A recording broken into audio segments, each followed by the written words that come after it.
Hello, everyone. I'm Jim Garrison, and I want to welcome you to day 131 of Humanity Rising. Humanity Rising is an initiative of Ubiquity University and now over 350 partnering organizations who have come together in the midst of this pandemic to provide a global commons so that every day people from around the world can just simply come together in fellowship and collaboration and in discussion about unfolding world events and how we can work together more effectively to ensure that the post-pandemic world is more sustainable and resilient and healthy and abundant and in alignment with natural systems. As I mentioned yesterday, one of the aspects of Humanity Rising is that we didn't do the summit, Humanity Rising, as a 3-day or a 5-day conference. We've done it as an ongoing daily 90 minutes so that we can keep up with world events as they unfold. And today on the 4th of November, we are in the day after the very consequential US election. I think many of us are probably feeling a little hungover by just staying up most of the night and in the early morning hours and keeping on the news as it's unfolded, still not with any clear closure. And we'll get to all that in just a moment. But I just wanted to welcome all of you and thank you for joining. It's such a pleasure and such a privilege to be with all of you every day. And so I would like to now turn it over to my good friend and co-moderator, Sabina van Gafka, who will commence our program. Sabina? Thank you, Jim. And I also want to express a really warm welcome to all of our viewers and also our speakers who will be joining us today. This day that truly is an unprecedented day in a time where uncertainty has never been more palatable. And here we are today also in waves of uncertainty of where this election in the United States will lead. And I think yesterday, for those of you who joined the conversation yesterday, was a really insightful and knowledgeable and empowering conversation that if you didn't see it, please do review it, where Charles Eisenstein and Vanda Shiva, and of course also Shelly Alcorn, were sort of talking about the different perspectives. I'm diving into not only about the elections, but also about the meaning, the intention, and maybe also the description of what is really democracy. And as Jim also mentioned during yesterday, we are living in a time that is an era transitioning from an era of change to a change of eras, which also implies that our identity of what it means to be human is also transitioning. And I correlate this a bit to what is actually happening in the world, but also with this election of how we are behaving, of what is actually having an impact on our intention and the way we act and the way we behave, with everything from technology, social media, and all of this. It's sort of everything is part of a sort of a system to why we've come to where we are today. And it's nearly that we need those rhetoric questions of why have we come to where we are today, and where are we navigating towards? What are the future, the systemic governance, the economics of the future that we really find are in alignment with the sustainable world and humanity that we're talking about, not least in these circumstances. And I think really trying to gather around a narrative where we also take our own sovereignty and responsibility and think with both of our intuition, but also an open mindset is so important, not least where we are here and now. So with that in mind, I also think it would be a perfect idea to do what we do every day on Humanity Rising, to have a 1-minute heart coherence that I think is, if not a necessity today, or if it hasn't been a necessity before, it truly feels that it is today, because unity and a feeling of connection and belonging to the human race is really what we need today, regardless of what will happen in the outer experience. So I invite us all to just close our eyes and for 1 minute, inhale and exhale, and really feel that connection of heart coherence to ourselves, but also to everyone joining us today, and really have an open mind.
Thank you for joining in on that 1 minute heart coherence. And today we're going to have yet an insightful and knowledgeable conversation. Of course, Shelly will be joining us again, and also Joe Jaworski, who is the author of the book Synchronicity and co-founder of Processes, whose father was Leon Jaworski, which is important to mention as he was a special prosecutor in the Nixon Watergate scandal. And we'll also hear from social systemic scientist and cultural historian and attorney, and she's also an author, and she's joined us several times before, Riane Eisler, who is also the author of The Chalice and the Blade. Before Shelly starts opening today, I hand over the word again to you, Jim. Thank you, Sabina. Thank you, Joe. Thank you, Riane. It's a pleasure to have you follow Charles Eisenstein and Vandana Shiva as this extraordinary election unfolds before America and before the world, with all the consequences we all know are inherent in the results. We know that the fact situations on the ground determine everything. And so we've been very privileged to have Shelly Alcorn with us each day starting on Monday. So Shelly, I'll turn it over to you for just an update and summary, bringing us all onto the same page. And then after Shelly is done, then we'll commence the dialogue with Joe and Riane and proceed from there. Thank you all so much. Shelly. Good morning, everyone. It is November 4th, the day after the US presidential election. And I am here to bring you some news and some cautions, and welcome to that liminal space. There's a liminal space right before sunrise, and there's a liminal space right before sunsets, and that is where we are today, in that liminal space. I would urge everyone who's watching the news or watching social media to breathe and to stay centered in the fact that this election is not over yet, and to prepare ourselves for the things that we've been talking about this last few days and really last few months. So yesterday, the election took place. We currently have some outstanding issues that need to be resolved. Joe Biden has won the popular vote by 2,500,000 votes, although we do know that in the United States, the popular vote doesn't necessarily determine the outcome of the election. Currently, there are 1, 2, 3, 4, 5, 6, 7, 8 states outstanding that have not been called for either candidate. There are many of the states we talked about yesterday: Nevada, Arizona, Wisconsin, Michigan, Pennsylvania, North Carolina, and Georgia. Biden has a narrow lead in Nevada, Arizona, Wisconsin, and Michigan. Trump currently has the lead in Pennsylvania, North Carolina, and Georgia. Some things to bear in mind as we're continuing to move through this process. Nevada is not going to release their results until noon Eastern on Thursday. They've already told people they are continuing to count. Arizona, Wisconsin, Michigan, and Georgia are trying to finish by today, by this afternoon. Pennsylvania expects to finish on Friday, if not a little earlier on Thursday night, perhaps. North Carolina is not expected to finish its vote count till November 12th. So they have outstanding votes. Some of these states are extremely close and they may trigger automatic recounts. For example, Nevada, Biden is only up by 8,000 votes. Michigan, Biden's up by 9,600 votes. Now, we expect that the absentee ballots and mail-in ballots may very well lean Democratic and actually deliver those states to Joe Biden. So we need to be purposeful and patient to finish counting the votes. There were a few things that happened yesterday. The vote was relatively peaceful. The intimidation didn't show up. We can argue about whether the suppression did. The devil is always in the details in terms of access to polling places, et cetera, et cetera. And we really have two main things to contend with now as we continue to move through this process. One is yesterday NAACP and other groups had petitioned the courts. Federal Judge Sullivan demanded that the Postal Service inspectors inspect postal offices to ensure that all ballots were delivered to election places. There are approximately 300,000 ballots that have been scanned into the postal system and have not been scanned out. The places that the federal judge ordered them to look in particular: Central Pennsylvania, Michigan, Colorado, Georgia, Houston, Alabama, South Carolina, South Florida, Lakeland, and Arizona. So that happened. The Postal Service refused to comply and said that they had other things to do and were not going to be able to comply with that order. Judge Sullivan has demanded that they appear today to explain themselves. This may or may not be a huge issue.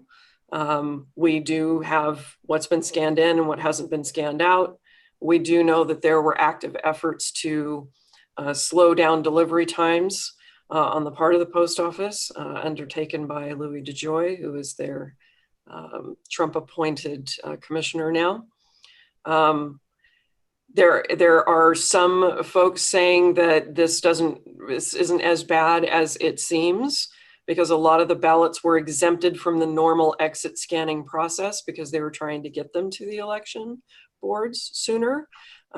So it may take some time to figure this out, but there is this issue sort of burning here that will be resolved in the courts. So again, we need to stay patient.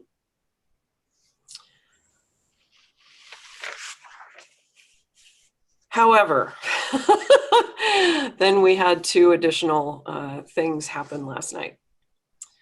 Donald Trump, using the backdrop of the White House, the People's House, declared victory, as we knew he was going to do. He had telegraphed that before, believe the autocrat, as Masha Gessen says.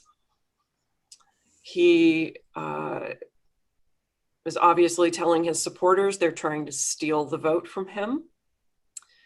Ironically, if he got his wish and if they stopped counting right now, Joe Biden would actually win the election. He's made a relatively specious claim that he's going to go to He's going to go to the Supreme Court. It's going to be hard to do that. Not a lot of precedent for that. Usually these things have to go through different layers. So we'll have to see what the Supreme Court does and doesn't do. Pennsylvania, I think, is going to be the real battleground. Because this is an unprecedented moment where an incumbent president has declared that he is the winner, that he should be the winner, that the vote count should stop, and that the election is attempting to be stolen from him, we are officially in the middle of what would be considered a coup d'etat by totalitarian scholars. Only 50% of these events are successful. We have no reason to believe that we will not prevail in the election if all ballots are counted. But this is where the rubber begins to meet the road, and whether the institutions that we have not been damaged enough or are sufficiently strong to resist the call to stop and to resist the call to simply hand over the election. Simply because he says he has won does not mean he has won. So please, let's bear that in mind. The organization Protect the Vote is busily organizing protests for today, tomorrow, and perhaps the rest of the week in many jurisdictions and locales. So we can expect to see people beginning to gather this afternoon in the United States, protesting to count the vote, to completely count the vote and ensure that the vote is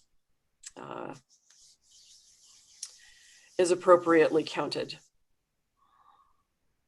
That being said, because these races are so close, we do hope for a Biden outcome. We can't guarantee that at the moment. So now we wait, and we wait in solidarity, and we wait in the knowledge that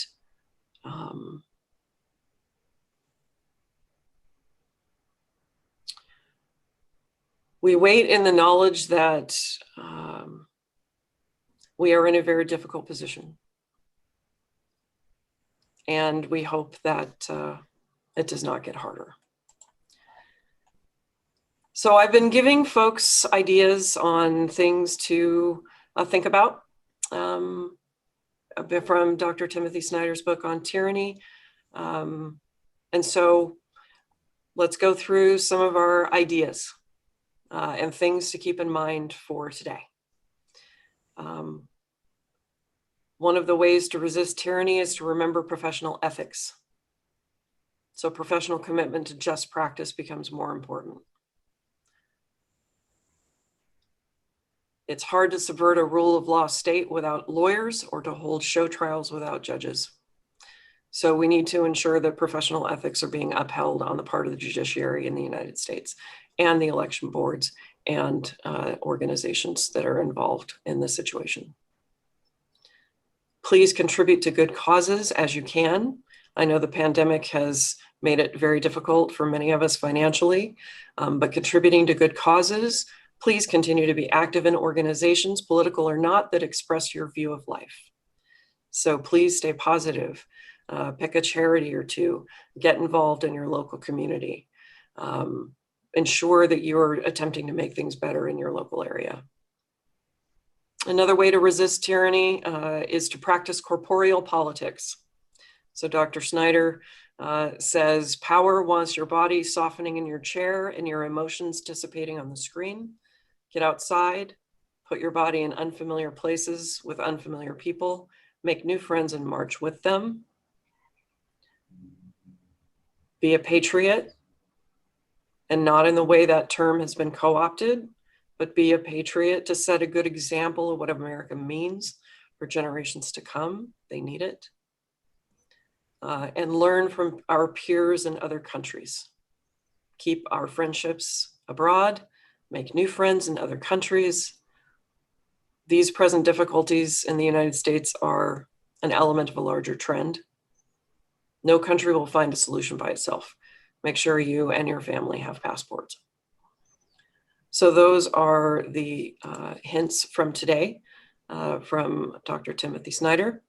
And I wish us all the best as we move through the next days, which will determine how contentious this process may get, whether or not forces will prevail, whether or not democracy will be honored, and what that means for us as a country if Trump wins outright.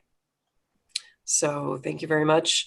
I will be back tomorrow, and hopefully we'll have some more updates and some more clarity from the outstanding states. And I am looking very much forward to hearing from Joseph and Riane on their perspectives on what is currently happening in the United States. So thank you.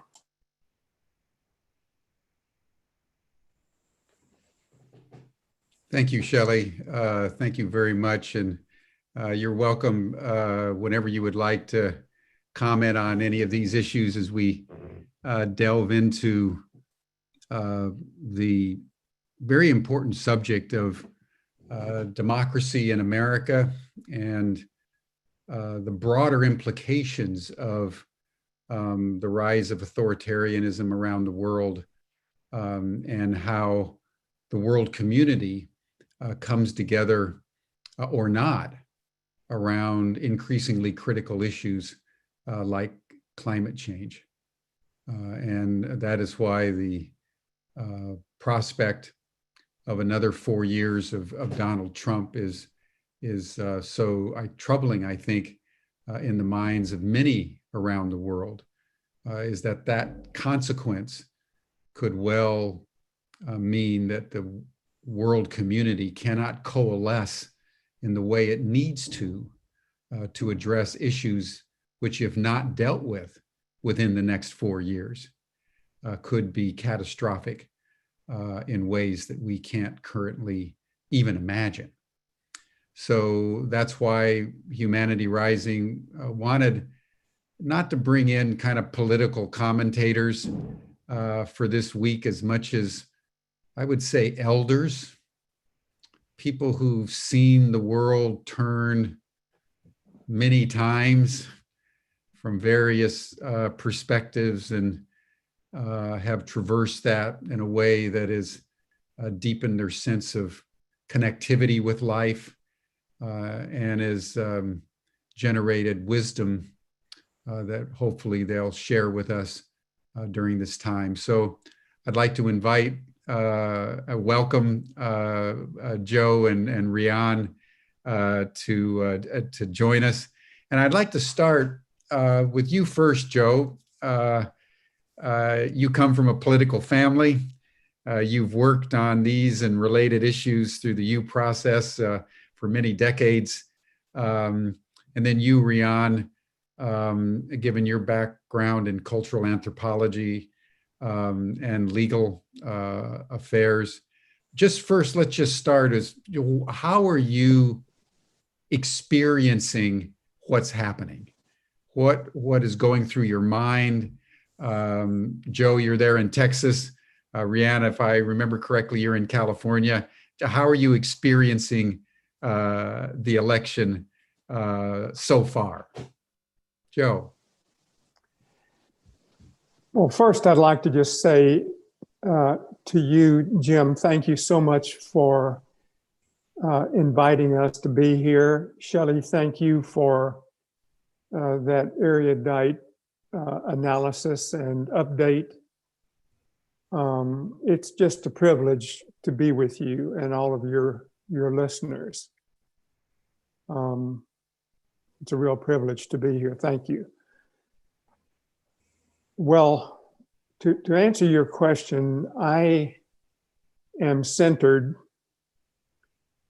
at the present moment, reflecting on the fact that in the midst of chaos like this, there is real opportunity. It's a principle, it's a strategic principle that I really believe in. And And so I believe opportunity and possibility is present right now in this darkest hour. So I'm centered on hope and possibility right now, Jim. I also have been, reflecting on the root cause of all of this, which I'm happy to mention or to discuss in a moment. But that's the direct answer to your initial question. Well, Joe, let's hold that. We'll, as soon as Riane finishes, I'd like to circle back to your sense of the underlying causes. But Riane, share with us sort of how you're experiencing what's happening so far. Well, I am, like many of us, watching with bated breath. On the other hand, I think that we have to pull back and look at what Joe just mentioned, underlying causes.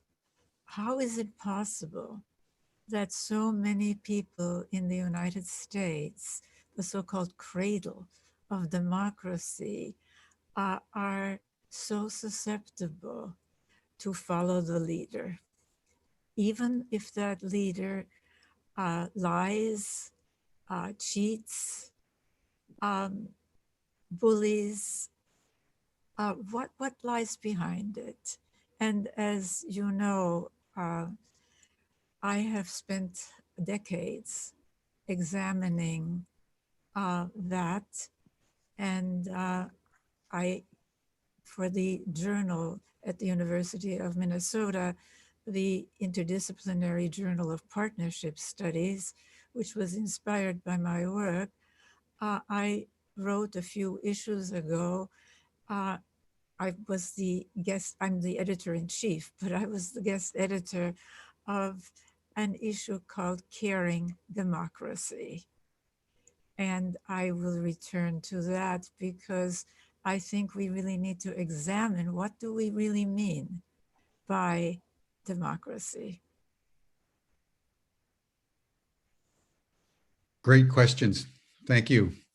So let's, we'll take that up in due course, Riane, those questions. That's obviously the reason why we've invited you onto the program, because of your insight into these matters.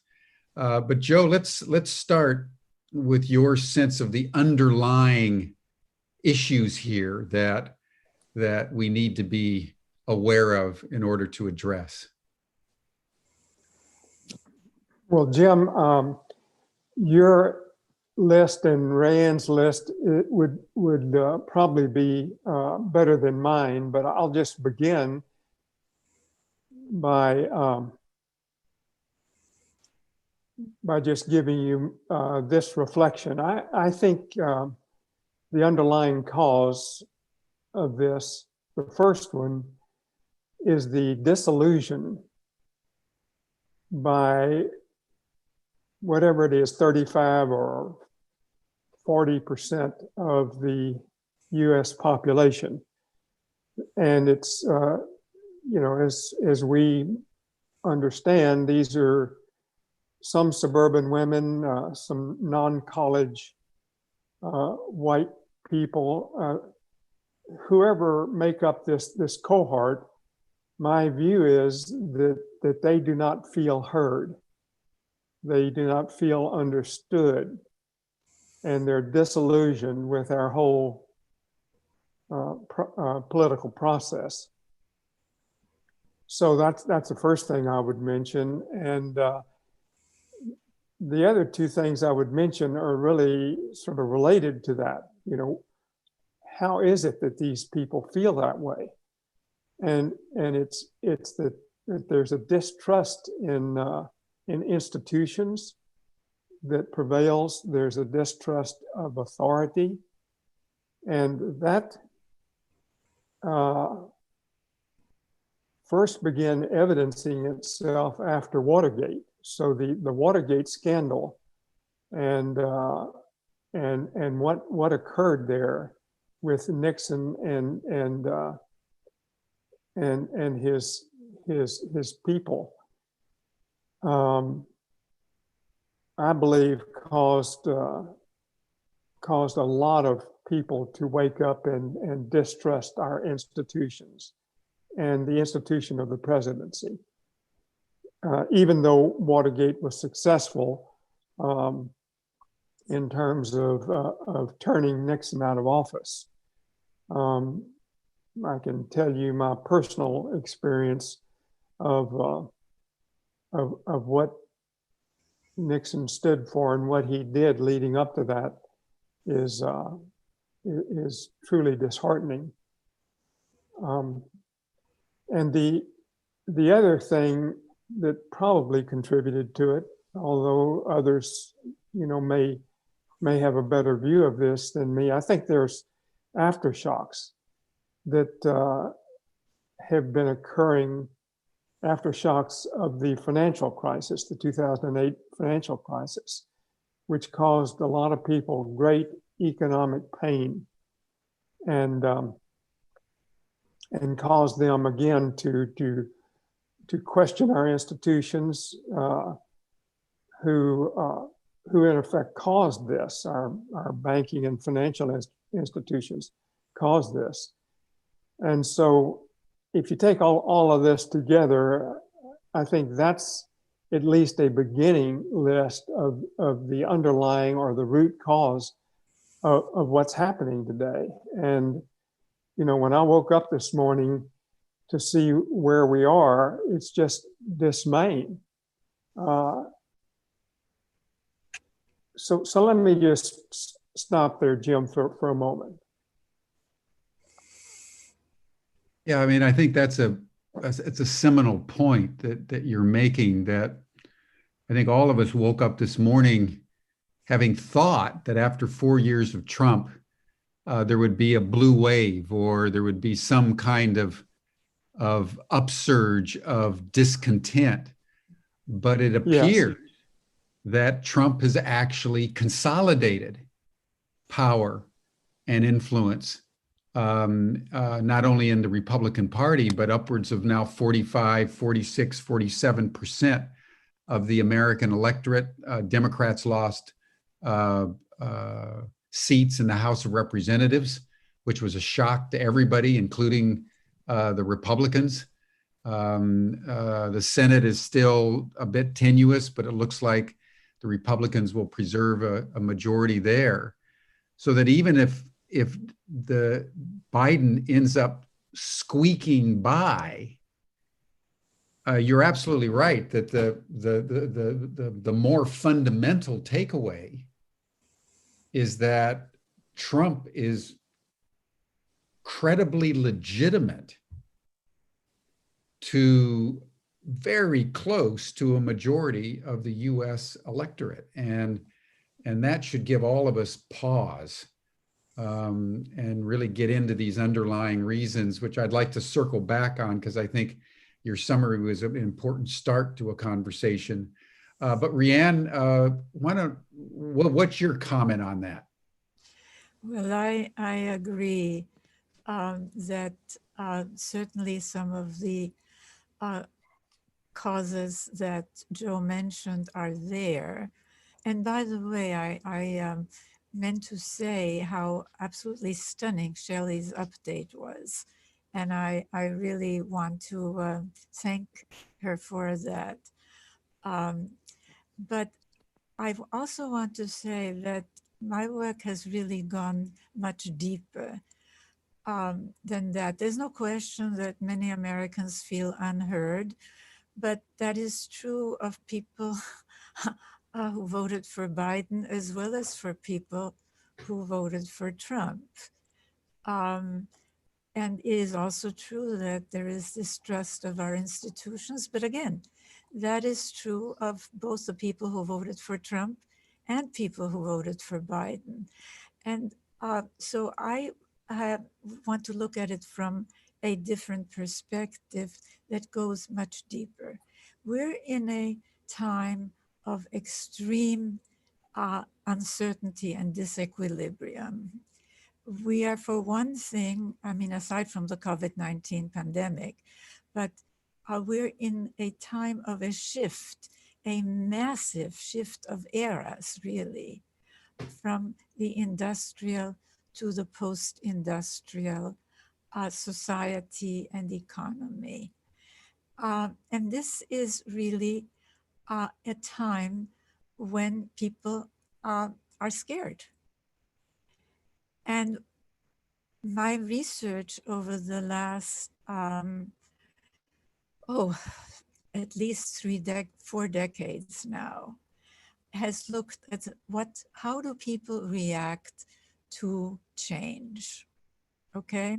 And my most recent book, which is called Nurturing Our Humanity, which came out with Oxford University Press last year, at the end of last year, looks at some of the neuroscience of what happens in the context of what I call cultures orienting to either end of the domination, partnership, social scale.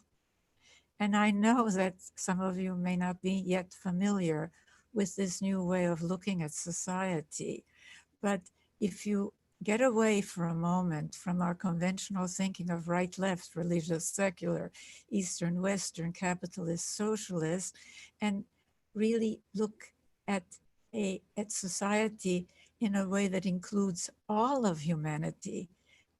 It does not exclude the majority, women and children, and hence what happens in families, and pays particular attention to the connection between what we know from neuroscience, which is that how our brains develop. In other words, how we feel, think, and act, including how we vote, is directly influenced by what children observe and experience early on. In the first 5 years, the architecture, 85% of the architecture of our brain is set, okay? Then you begin to see why Trump has this appeal. Because he basically unconsciously, I mean, this happens before our critical faculties are formed, okay? He unconsciously offers the security of the strong man, dominator, leader. He said, you know, it's all about domination. So I would like to urge us to really look at 4 cornerstones that we have to pay attention to. Because if you, and I will just very briefly say this and I'll return to this. And I don't know what's wrong with my audio. Can you hear me? Because I see somebody said. We can hear you, Riane, but can you turn your audio up a little bit? Well, I will go right back to my, I don't know what's going on because I did turn it on. Let me, if you don't mind, I want to go to my preferences and again turn it up a little bit more. So forgive the interruption, please. Thank you. No, we appreciate it. Thank you. Because I do want to be heard. Don't want to talk to myself. That doesn't make much sense. All right, so here is the sound. And what is going on here? Can you hear me better now? Yeah, a little bit better. Thank you. How about now? That's good for me. Thank you. Yeah. All There you right. Okay, well, I've got it way up. So, all right, so you can hear me now. Okay. Well, what I was saying is if you look at the fact that the most repressive, regressive regimes, whether Eastern or Western, Northern or Southern, capitalist or socialist, you know, whether Hitler's Germany, Stalin's Soviet Union, Khomeini's Iran, ISIS, have all made it a priority to either maintain or return to what they like to call a traditional family, which is code for an authoritarian, male-dominated, very punitive family. Then you begin to see what people are responding to in Trump. And the 4 cornerstones that I've proposed address these issues. 1, of course, childhood. 2nd, gender. because Trump is the prototype of the appeal still to a great number of people worldwide, not only in the United States, of the definition of masculinity as not being like a woman. And that means not being caring, not being nonviolent, dominating, controlling, right? So we have to pay attention to that and that appeal.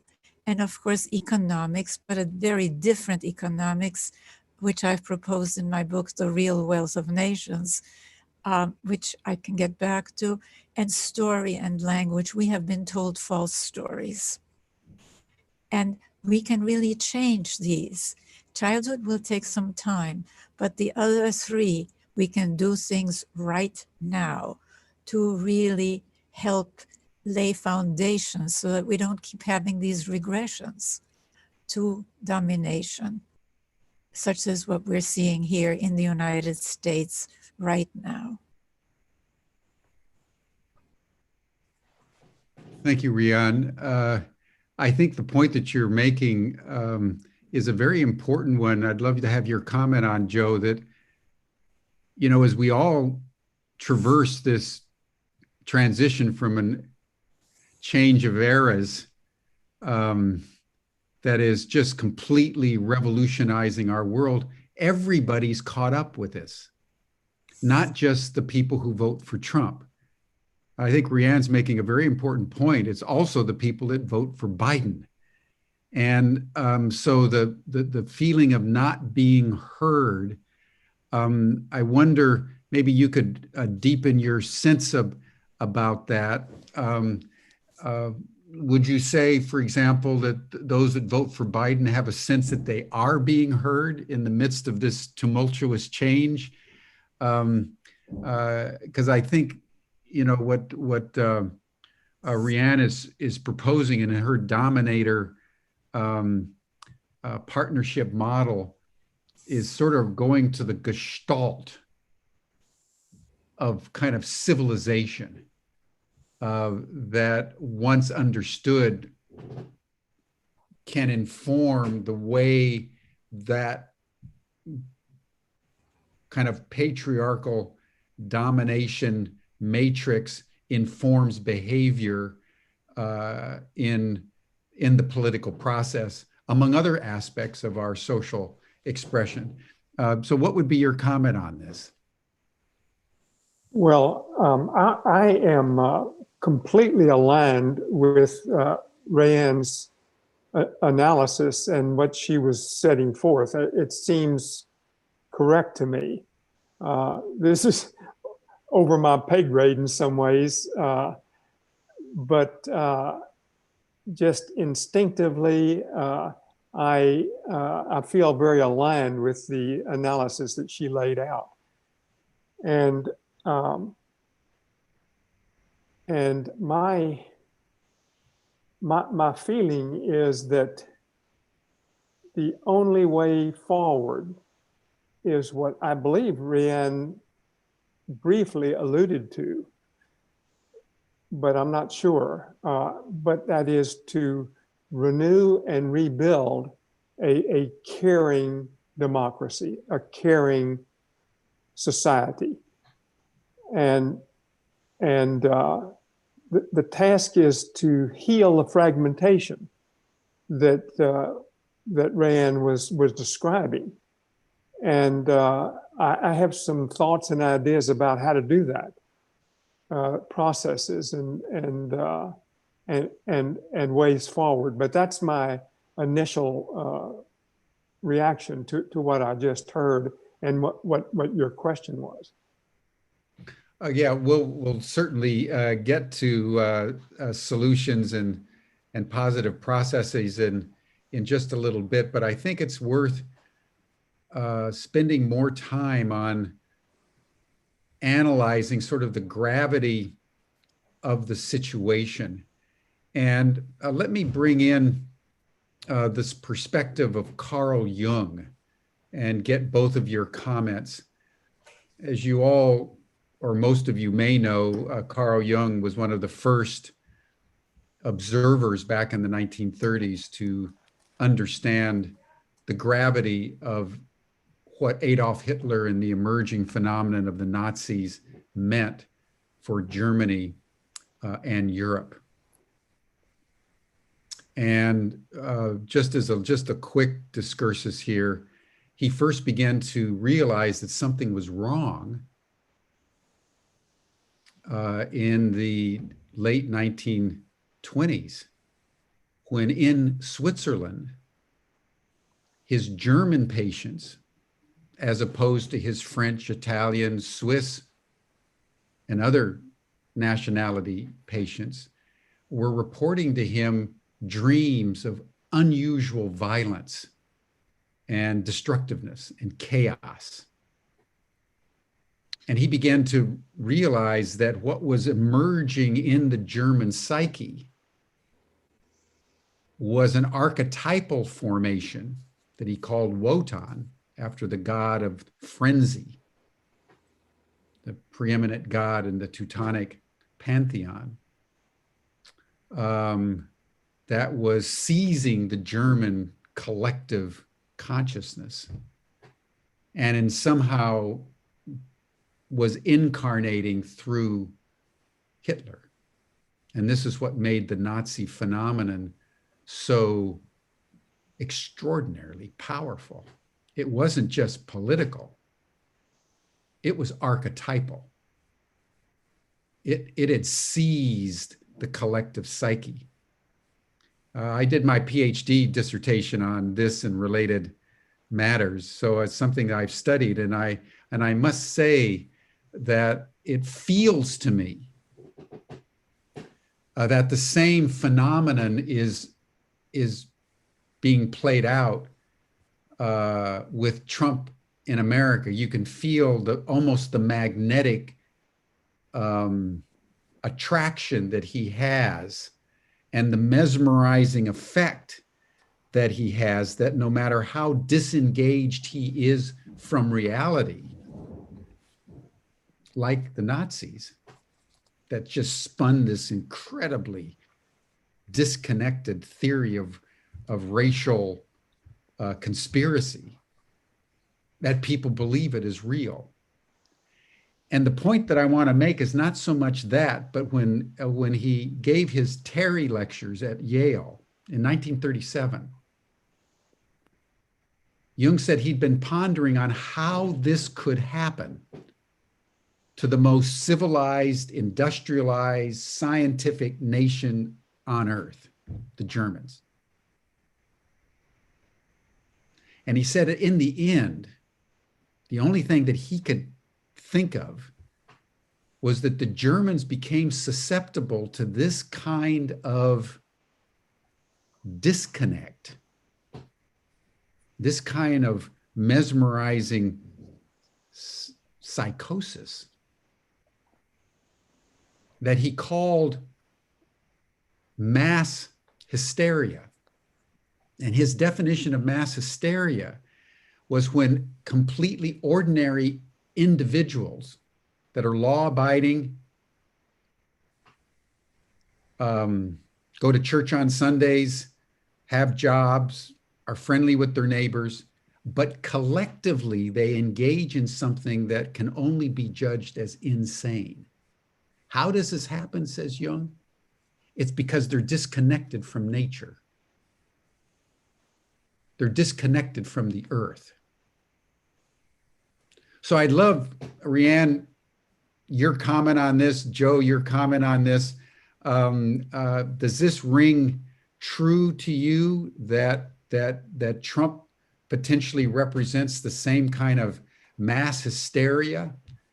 And what is your view that this kind of mass hysteria emerges in a culture when it has become essentially completely disconnected from nature?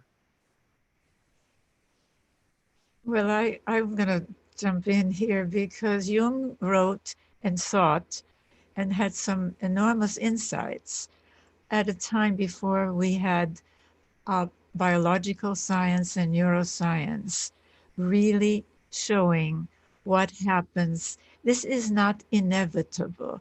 And as far as the disconnection from nature, he's just dead wrong.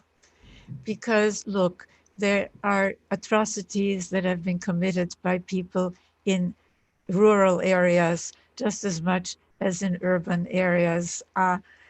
Farming, when in the agrarian areas, I mean, think about the Crusades, think about the witch burnings, think about the public tortures. He's Good just point. dead wrong, okay? However, his insight that there was something that was happening, and he's wrong about archetypes in the sense that the archetypes differ very much depending on the degree of orientation to the partnership or domination side of the of social configuration. So in fact, his anima and animus are just really domination gender stereotypes. And we have, so while there's a lot in Jung that's very fascinating, we can't, I think, today use him as a guide. We have to really rely on what we know from neuroscience, from a holistic study of society, which is just, you know, we've launched a movement called Make Partnerism Mainstream. And I invite everyone to go to our website, partnerism.org, or centerforpartnership.org. And centerforpartnership.org has tons of resources. And I also invite you to read Nurturing Our Humanity, because let me just backtrack for a minute. If they were right after the 2016 election, there were a number of studies of who were the people who voted for Trump, right? And they found, two studies found some really important commonalities. One is that what they had in common was a terrible distrust of women, assertive women, women who violated the traditional gender stereotypes of the male superior, male dominant, etc. The other thing that they found out, and this is really fascinating, the attitudes towards parenting of the people. I mean, we're talking about, you know, the norm, not everybody, obviously, but the attitudes towards parenting were very different. People who voted for Trump believed in punitive parenting. I mean, why? Because that's what they had experienced. Now, fortunately, not everyone who comes from these kinds of families follows that. But the fact that they will vote for punitive policies rather than for caring policies, you know, what you said really is, I mean, Jim, it's so completely, caring is associated with, in our hidden system of gendered values, it's associated with women. And hence, in domination system is not to be embraced by real men. But the story we've been told that this is just human nature, I want to get to that, is a false story, because for millennia, we have the evidence from archaeology, we have the evidence from linguistics, we have the evidence even from DNA studies now, that really for millennia, we oriented more to the partnership side. And my co-author in Nurturing Our Humanity is the anthropologist Douglas Fry, who is probably the world's leading expert on foraging societies, which is how we lived for millions of years, and he calls them the original partnership societies. But we see a lot of movement today. The struggle for our future is not between right and left, religious and secular, Eastern and Western, but between domination and partnership.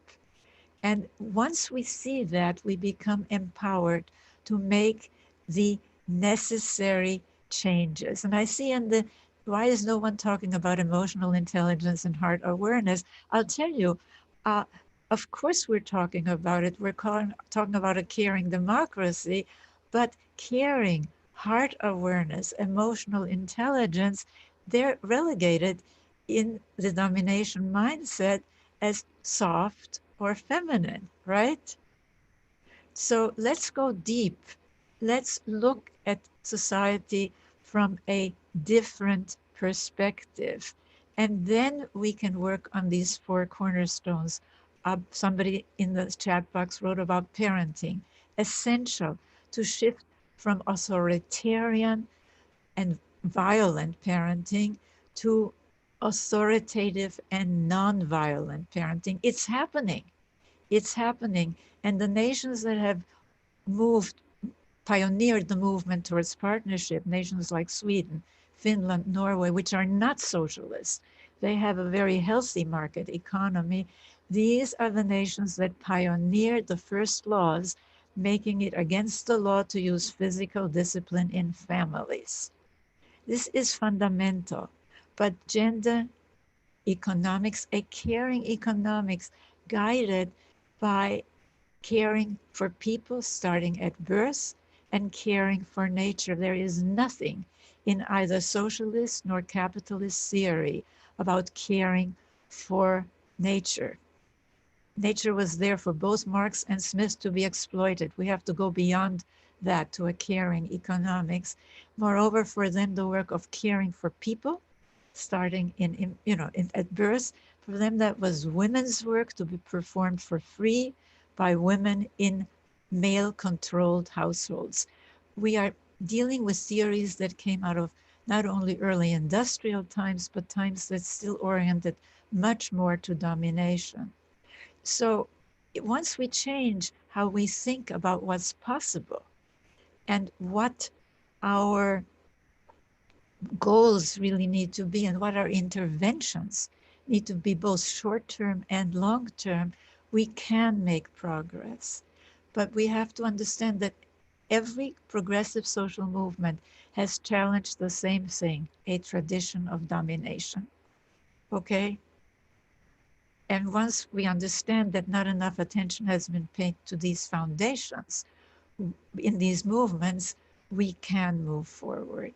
And I know I've tried to condense so much so quickly, but I feel very passionately that this is a time for us to really think in a different way. Definitely. Definitely.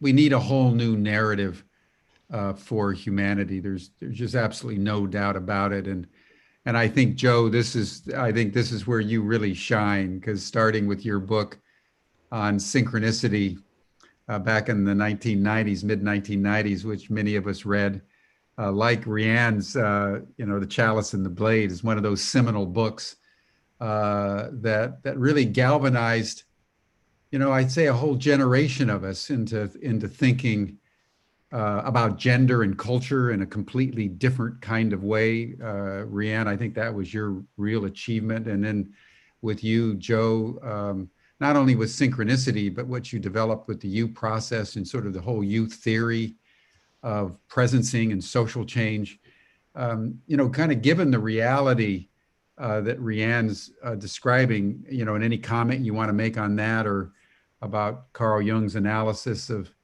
these matters, speak to us about, the pathway to redemption, the pathway to a caring economy and a more holistically caring world.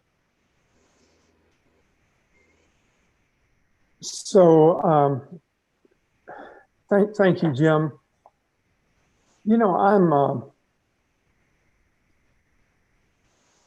I'm tempted to take 3 or 4 minutes to tell the story of my father, who was appointed by Eisenhower to be the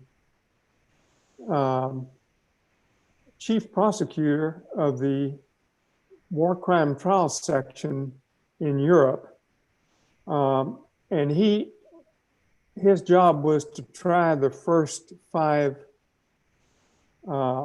modern war crime trials to set the precedent for the Nuremberg trials that everybody reads about. And he went in and liberated those camps with our troops, with forensic teams to gather the evidence. So he was there firsthand, seeing what Hitler had Wow. had created. And what struck me was what he told me about. And he had the pictures to prove it, was that that medical doctors, respected members of the community, the people that were responsible for these concentration camps' daily operations, were highly respected people of seemingly good character. Mm-hmm. They went to church on Sunday mornings after killing so many people in these concentration camps. It was just, I think it goes to the heart of what Riane was mentioning. There was a basic disconnect that occurred there. I just want to say that when my father came back, it was so horrible for him that he said he couldn't write about it for 15 years. And then he wrote a book called After 15 Years. And in that book, he said that Germany's disintegration was gradual, and the moral decay that she experienced was like a slow, he called it, was like a slow cancerous growth. And there were many men and women, he said, that were conscious at some level of what Hitler and his henchmen were doing, and that it was wrong, but they averted their eyes from it, saying they were too busy with their own activities. And they ended up lacking the moral courage to rise and resist at a time when the resistance would have been effective. And he closed that book and his comments at a speech at my high school graduation by saying these prescient words. He said, "Don't think for a moment that what happened in Germany could not happen in this nation or in any country, democracy, other democracy as well." So I just want to mention that, and I'm going to pause, Jim, and then I will try to address the question you raised. Well, I think what you're saying, Joe, is certainly what Carl Jung and other commentators observed. I mean, there was a whole book called Hitler's Willing Executioners, this strange phenomenon of a country in the grip of a psychosis, but individually people conduct ordinary lives in ordinary ways along very ethical, conventionally ethical lines. But then underneath that, you have what Riane is talking about in terms of a punishment culture, a male-dominating culture, so that the conventional activities of the individuals in question are framed by a model of reality that in and of itself is a pathology. So I think, really the question is, given the fact that it could happen anywhere, and there are kind of, history doesn't repeat itself, but history does rhyme. That Trump rhymes with Hitler in many, many ways. How do we, of goodwill, how do we understand the synchronicities, and how do we understand what we need to do under these kinds of challenging circumstances to ensure back to Edmund Burke, the evil prevails when the good men do nothing. How do we make sure that the good is extroverted into the culture in a dramatic and positive way that makes a difference? And what are the priorities that we need to embrace as those of us in the progressive community try to make our presence felt? So, Joe, what would you say about that process of bringing healing and bringing a positive ethos into the complexities around which your father directly experienced and observed? And we're now living. So Jim, the task is to heal this fragmentation that we are experiencing, not only in America, but in the world. And there's a principle that is difficult to execute, but I think is critical, and that is to seek first to understand that 45% that you were referring to.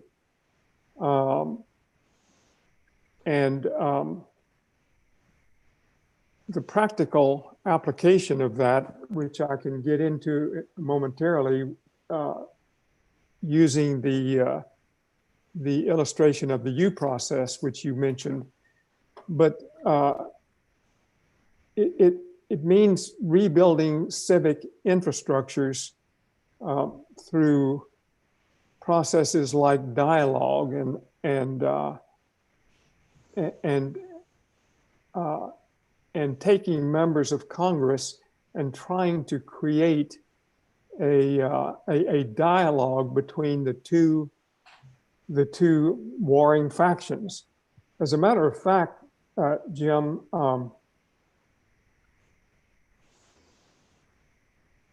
in the last election, just 6 months prior to the election, so 4 years ago, my business partner, Susan Taylor, and I were asked by leading members of Congress to develop a process for a workshop between the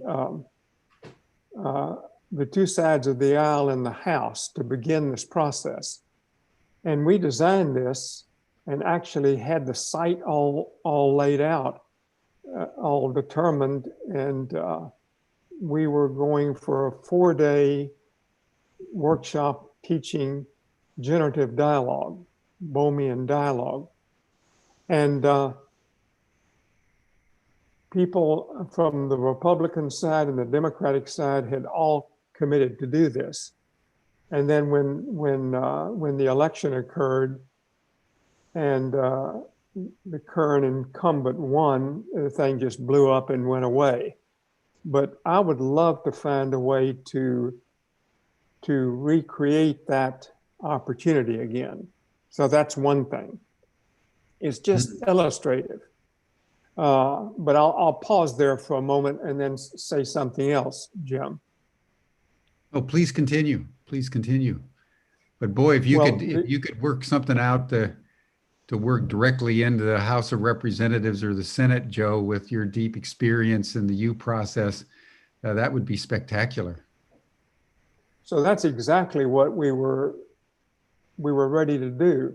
These were this was initiated by 2 senior members of the House, leaders in the House, and so this kind of opportunity exists, and to me, it's going right to the heart of the matter. And I would like to be able to do this in the Senate as well. So that's one opportunity. Another is to rebuild civic infrastructures like the American Leadership Forum, which we described in the book Synchronicity, and the work that you're doing. I'll tell you that that there was a set of scenarios developed by the National Intelligence Council at the end of the Obama administration, which I participated in. And one of the central findings was that non-state actors, like the ones I just described, are central to the prevention of what we were looking at, which we call the requiem scenario. Which could well unfold. And so again, I'll just pause there. There's a great deal of work that can be done by NGOs as well as governmental actors. And we are actively working with the American Leadership Forum to begin that work.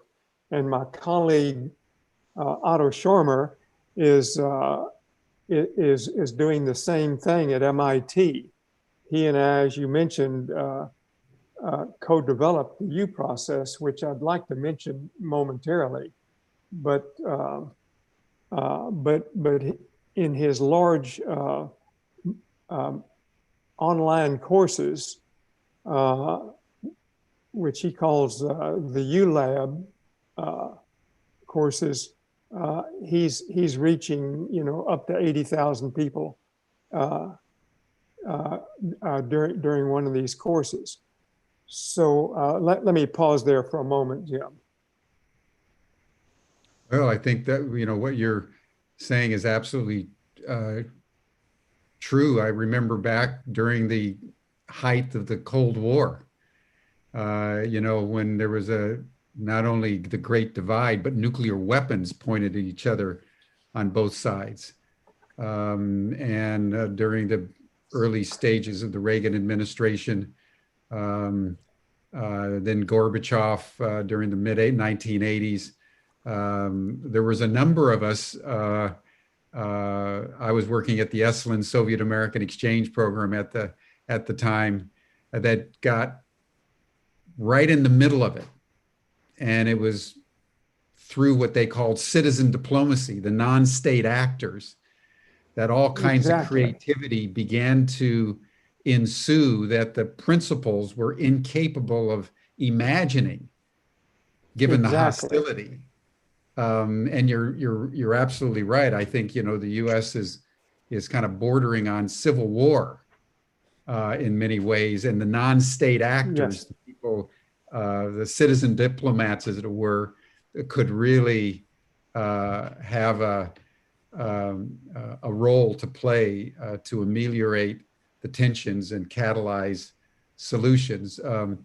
But go on, say something about the U process, and then Riane will turn the podium over to you for your comment. Yes. So Otto and I, back in 1999 and 2000, developed what's now known as the U process, which is a process developed to resolve the world's most difficult problems. And I know for a fact that this process would be highly effective in this moment in time that we're now describing. And for those that are not familiar with it, I mean, the U process is called the U because it's modeled on the letter U, and what it is designed to do is take a group of people who represent a microcosm of the system that is under examination.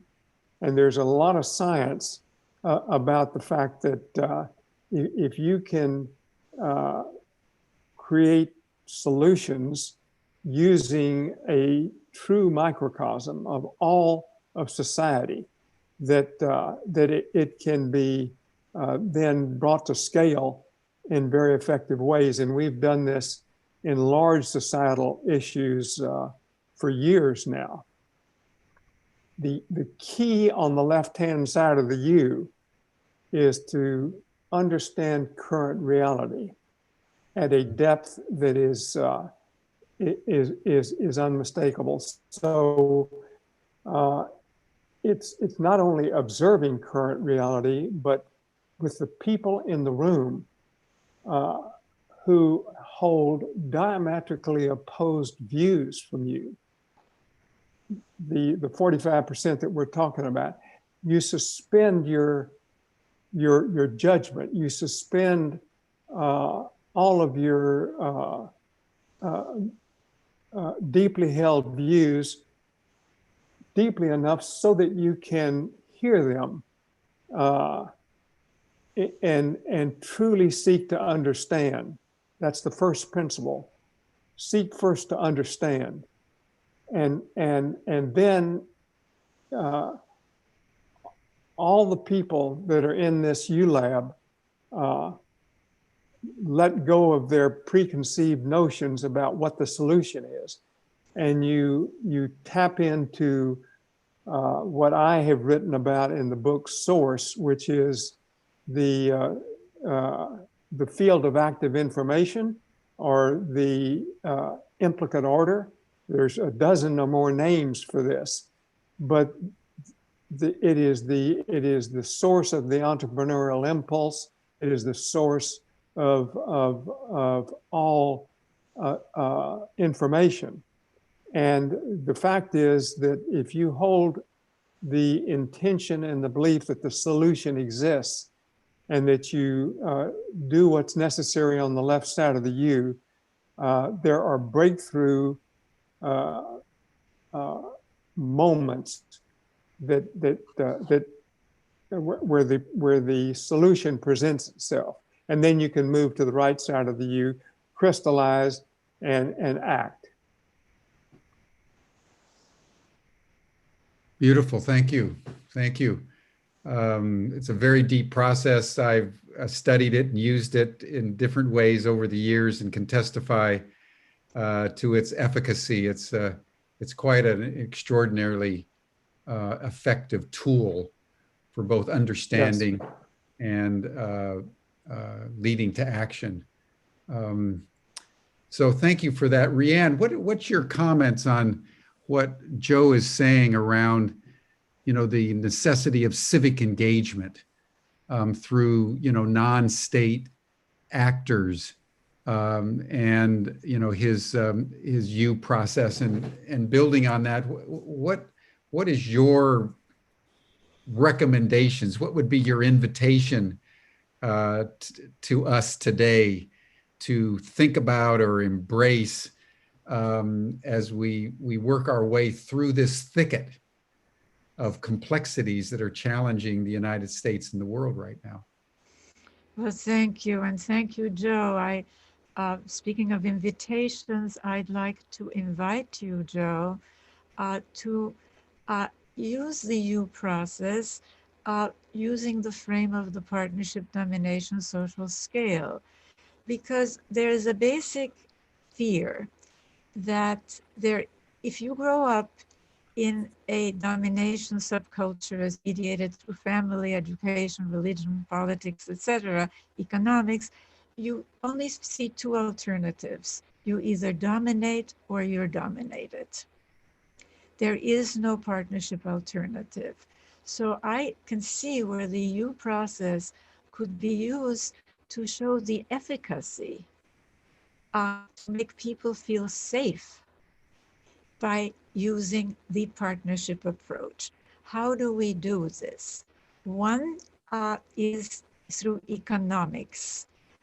We are developing at the Center for Partnership Studies, we launched in 2014 a new set of metrics, because GDP is crazy. I mean, it includes activities that harm and take life, selling cigarettes, the resulting medical costs, resulting funeral costs are great for GDP. Oil spills are wonderful for GDP, you know, the cleanup costs, the lawsuits, but not only does GDP include negatives as positives, it fails to include the life-sustaining and life-enhancing activities in the three life-sustaining economic sectors: the natural economy, the volunteer community economy, and the household economy. And the social wealth economic indicators show the economic value, the economic contribution of the work of caring, whether it's performed in the market where it's terribly underpaid, or outside of the market, where of course we need policies like paid parental leave, like high quality access to high quality early childhood care and education, universal health care, and so on. If we can show the efficacy, and we're now condensing, in the process of condensing these 24 social wealth economic indicators into a social wealth index, because 24 is a lot of indicators, you know?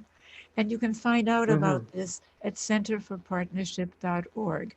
But I would really like to invite you, because your U process is ideally suited to helping to calm the fear that, well, if you don't dominate, you're going to be dominated. I mean, Mr. Trump said that, you know. I mean, for him, there are only these two alternatives, and it comes out of his early life experiences, you know, if you really analyze the whole thing. So that's one thing I'd really want to invite you, and I'd love to talk with you about how to do that. Love to.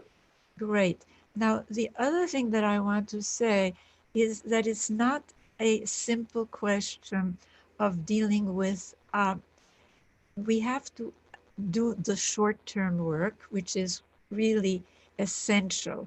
I mean, end subsidies to fossil fuels, which I'm afraid that we've been doing, which is insane, frankly.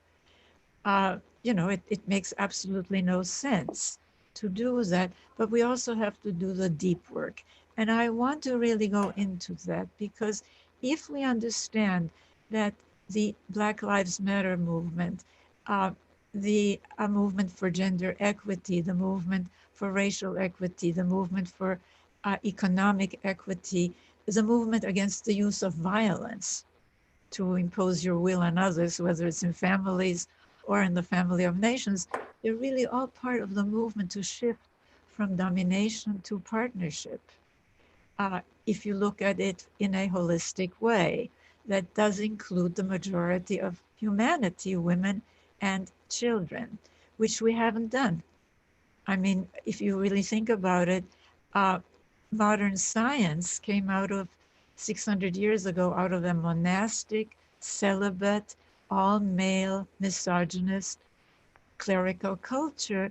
And only 50 years ago did we even begin to have gender studies, women's studies, men's studies, queer studies. Yes. Moreover, what we know from neuroscience is still siloed, marginalized. It has to be made mainstream. Why?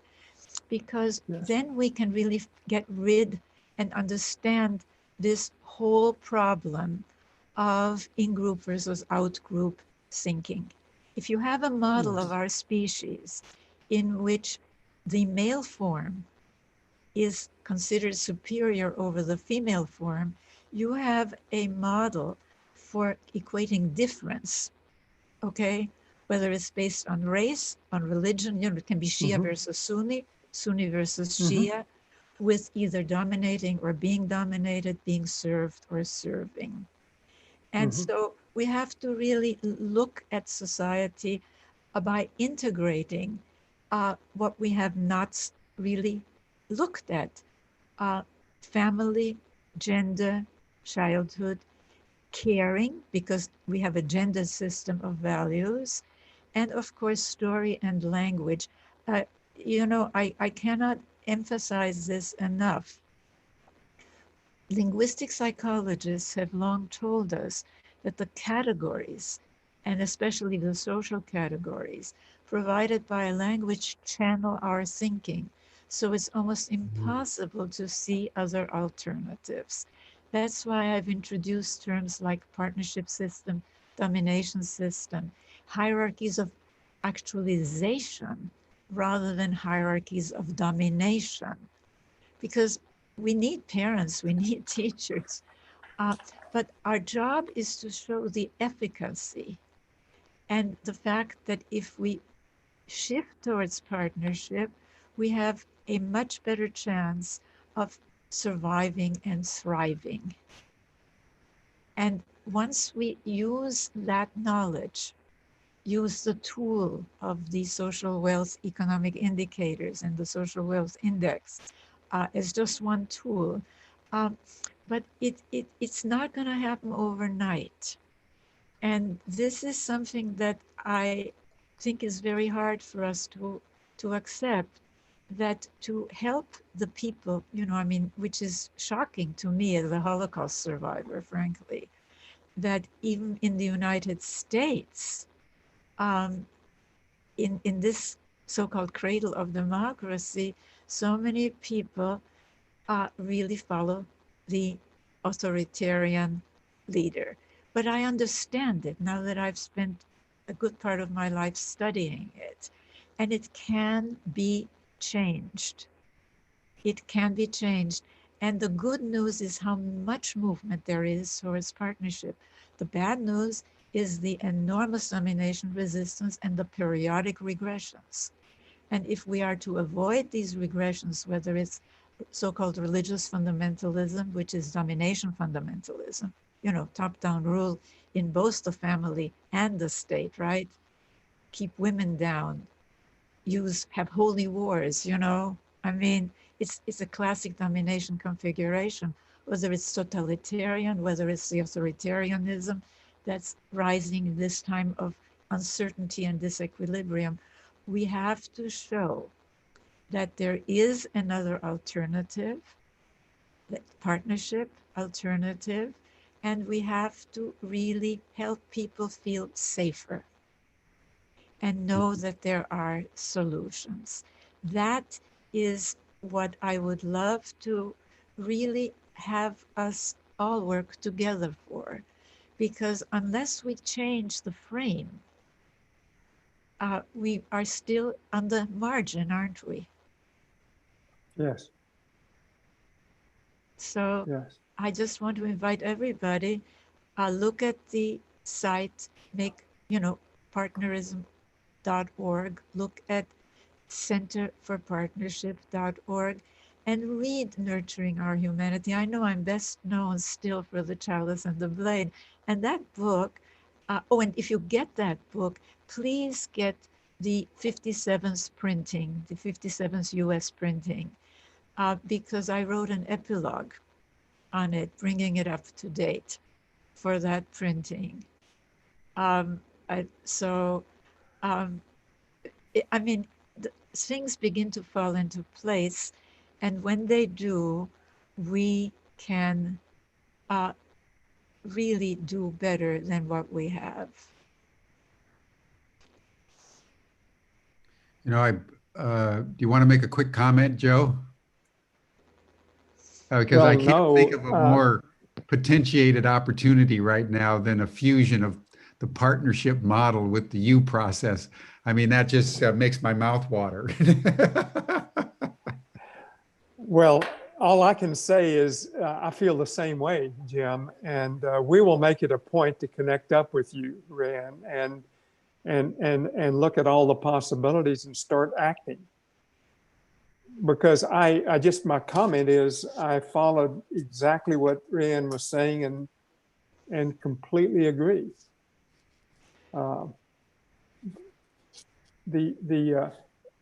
Much of our work is based upon the work of the great physicist David Bohm, Yes. who spoke directly to the point, the base point you were making, Riane, which was the fragmentation in the world is rooted in our very language, the subject, object, structure of the English language. And his whole work was designed to heal the fragmentation in the world in the way that you were describing. So we would love to find a way to partner. Well, I would suggest that you might want to read Nurturing Our Humanity. It's out in Kindle. And there's a chapter in it that is so, I mean, it's all completely, relevant, but there's a chapter called Expanding or Contracting Consciousness. And what children who grow up in domination environments do, and it is shown now by neuroscience to actually manifest itself in the structure of the brain, where the part of the brain that adapts to change is less efficient, so that people have a very hard time adapting to change. But denial is built into domination families. I mean, think about it for a moment. The people that you're dependent upon, who are caring for you, caring is the confluence of caring and coercion is key to what's happening today. And that is key to domination families. That was key to why the German family, the normative ideal, was that kind of family. And Hitler built upon that. I mean, as Jung saw, but I mean, he got the reasons mixed up because he didn't have the information at the time. But it's not coincidental, as I said, that the most repressive and regressive regimes, whether Eastern or Western, religious or secular, Northern or Southern, capitalist or socialist, have made a priority of either maintaining or returning to that family, because then you get the scapegoating, okay, where you really deflect, you are in denial and you deflect your pain, your anger, your rage against the outgroup as designated by the authoritarian leader. And that explains what's happening today. But we can help it. And your method, if it blends with this, could really make a huge, huge difference. Yes. Yes. Well, this is a beautiful, beautiful conclusion to this dialogue, everyone, a kind of a partnership and a fusion between the monumental work done by both of our presenters today. I mean, what Joe has done with Otto Sharma and, Adam Kahane and others with the U process and the U theory has really been monumental in the culture, because it's been applied over time to a multiplicity of situations, organizations with consistent effectiveness.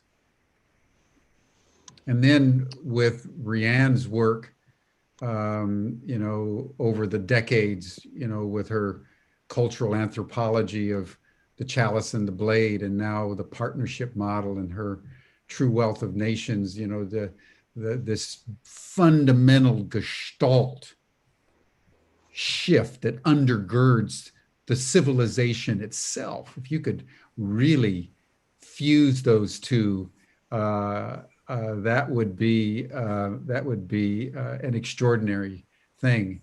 And I think, just in closing, the reason why this is important, everyone, is because of what we all observed waking up this morning, that there was no blue wave, that in fact Trump has consolidated real loyalty to close to 50% of the US population, that when given the choice was choosing a dominator model of egregious proportions. So we as Americans, and I would say we as citizens of the world, need to understand that part of the effect of this change of eras is a sort of a deconstruction of the social cohesion that has enabled us some sense of harmony moving into this point. And we in the progressive movement have the challenge, given this disconnect, how do we heal it on the other side? And I think what we've heard today is as powerful an antidote and pathway to healing as anything I've heard. So, Joe, I would encourage you and Otto to spend time with Riane.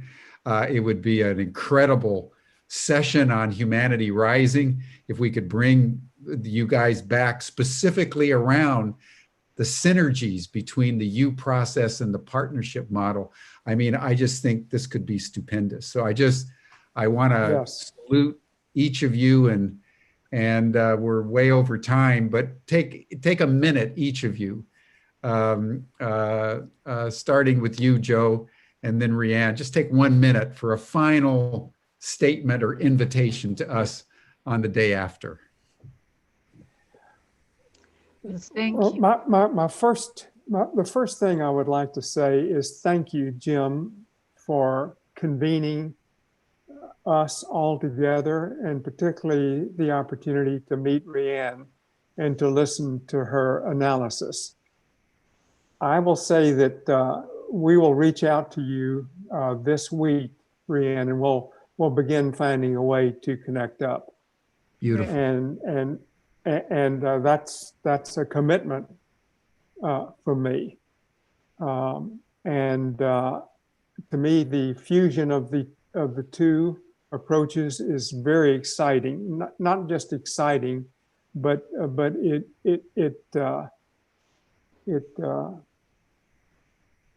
gives me a very concrete understanding of the possibilities here. Mm. Mm. I'm delighted, and I want to thank you, Joe, for your commitment here to, I want to work with you. And Jim, I want you to be part of this. I really Pleasure. very Yes.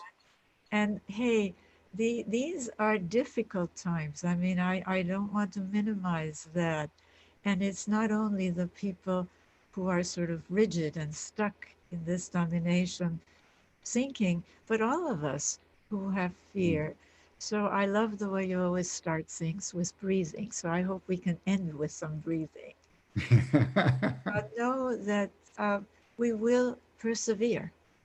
We will persevere, and we will change thinking and frames so that we can be more effective. Thank you. And thank you, everyone. And let's just take a moment and breathe together.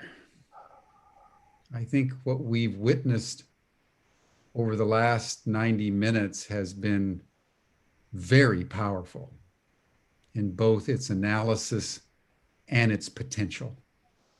We've exemplified humanity rising out of the ashes of an election. So I want to really thank all of you. And let's just take 30 seconds and take a few deep breaths.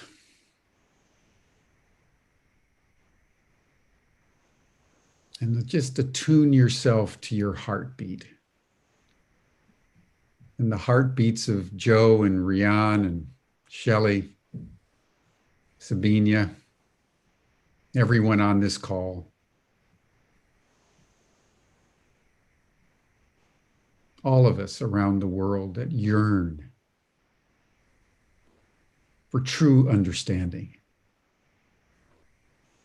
and a partnership that can come together and reshape the world.